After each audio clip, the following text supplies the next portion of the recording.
देखती है। फिर शुरू हो गई पीले पीले पीले।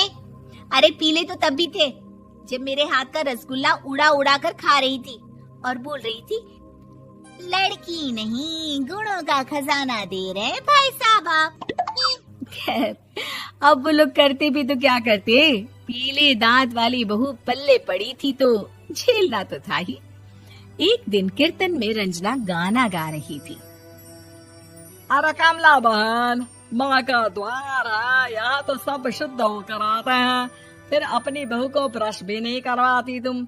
दूर से पीले पीले दांत भक्ति में बाधा उत्पन्न कर रहे हैं। अरे कोई 2 साल के बच्चे थोड़ी ना लेकर आई हूँ मैं बहू बनाकर, अच्छी खासी लड़की है। अरे कैसे करवाऊं ब्रश, ये तो उसे खुद करना चाहिए ना। अब माँ बाप तो इसके जैसे तैसे निपटा दिए, ये नहीं सोचा कि सास कैसे संभालेगी।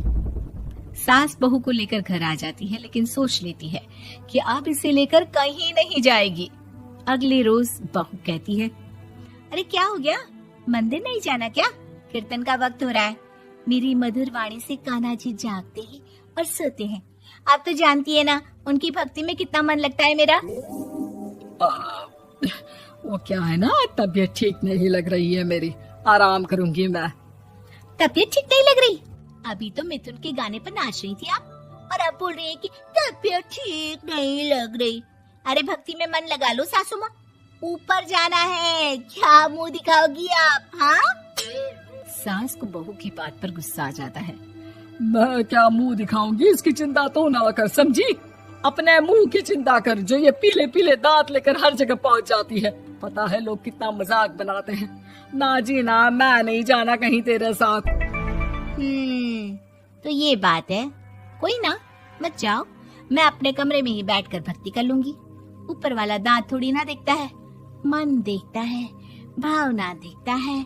और अरे बस बस, तू सब कुछ दिखा, बस ये सफेद चमकदार दांत ना दिखाना किसी को, है? जा यहाँ से।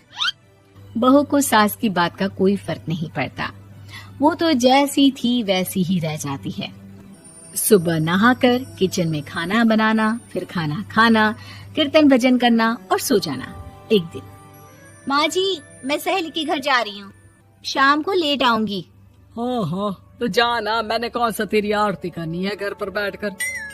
रंजना सहेली के घर जाती है, जहाँ वो पार्टी में जाने की तैयारी कर रही होती है। अरे शिखा, कहाँ जाने की तैयारी कर रही है? मैं गलत वक्त पर आ गई क्या? अरे नहीं यार, उल्टा सही वक्त पर आई है। मैंने ये साड़ी और ज्वेलरी निकाली है यार, शाम को इनके ऑफिस की एक पार्टी में जाना है। बताना कैसा लग रहा है ये सब? नहीं यार, इस ड्रेस के साथ तो वो वाली ज्वेलरी अच्छी लगेगी। हाँ हाँ सही बोल रही है, मैंने ध्यान ही नहीं दिया। वैसे तो हमेशा से मस्त फैशन सेंस रखती है। तो बड़ा जाती होगी ना पति के साथ पार्टी में। रंजना कुछ नहीं बोलती, बस सोचती है कि यार काश ये बात सही हो जाती, पर मैं क्यों नहीं जाती पार्टी में? क्या इन लोगों की कोई पार्टी होती नहीं होगी? रंजना घर आती है और रात में पति से सवाल करती है, एक बात बताइए, आप मुझे किसी पार्टी में क्यों नहीं ले जाते? क्या आपके यहाँ ऑफिस में पार्टी नहीं होती? पति बेचारा क्या कहता कि दांत पीले हैं तुम्हारे इसलिए। अरे कोई पार्टी होती नहीं हम लोगों के ऑफिस में, तो कहाँ से लेकर जाऊं? और मार्केट, मॉल, कहीं वीकेंड घूमना, कहीं तो। अरे यार सारे हफ्ते में एक छुट्टी मिलती है, तो सोचता हूँ कि आराम ही कर लूं। क्यों? रंजना मन मार के रह जाती है। पहले कभी सास के साथ मंदिर जाया करती थी, लेकिन वो भी सास ने ले जाना बंद कर दिया। घर बैठी बैठी रंजना बोर हो जाती है।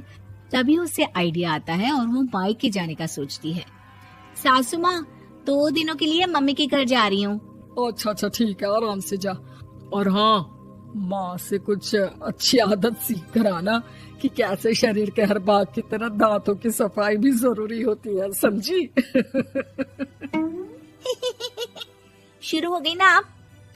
वो लोग आपकी तरह नहीं है कि छोटी छोटी बात का बतंगड़ बना दे। उन लोगों के लिए मैं मायने रखती हूँ, ना कि मेरे पीले पीले दांत। रंजना माँ को बिना बताए उन लोगों को सरप्राइज देती है, लेकिन जैसे ही वो दरवाजे पर पहुँचती है, अंदर देखती है कि घर वाले कहीं जा रहे होते हैं। अब माँ, काश रंजना दीदी के दांतों वाली प्रॉब्लम नहीं होती तो वो भी हम लोगों के साथ चलती ना बुआ जी की बेटी की शादी में। हाँ बेटा, लेकिन अब उसे कौन समझाए कि उसको उसके पीले दांत नहीं दिखते, लेकिन उसके आसपास के लोगों को कितना एम्बैरेसिंग फील कराते हैं।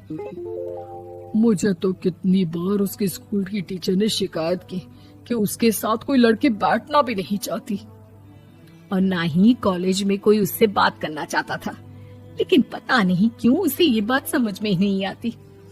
कोई कमी नहीं है उस लड़की में, बस यही कि दांत पीले हैं। वो तो भला हो जीजाजी और उनकी माँ का, जो दीदी को जैसी है वैसे ही रखा हुआ है। रंजना को अपने घर वालों की बात सुनकर बहुत दुख होता है। वो सोचती है कि वो क्या करे, लेकिन फिर वो सीधा डेंटिस्ट के पास जाती है, अपने दांत चमकाती है और कसम खाती है कि वो रोज ब्रश करेगी। अरे क्या हो गया, तुम तो 2 दिनों के लिए गई थी ना, पर कोई ना, अच्छा है चलो आ गई तो। रंजना सास के सामने आकर खड़ी हो जाती है और पूरी स्माइल करती है, उसके चमकदार दांतों को दिखाती हुई। चले मंदिर। माँ मुझे माफ कर दीजिए, मैंने आप लोगों को बहुत एम्बैरेसिंग फील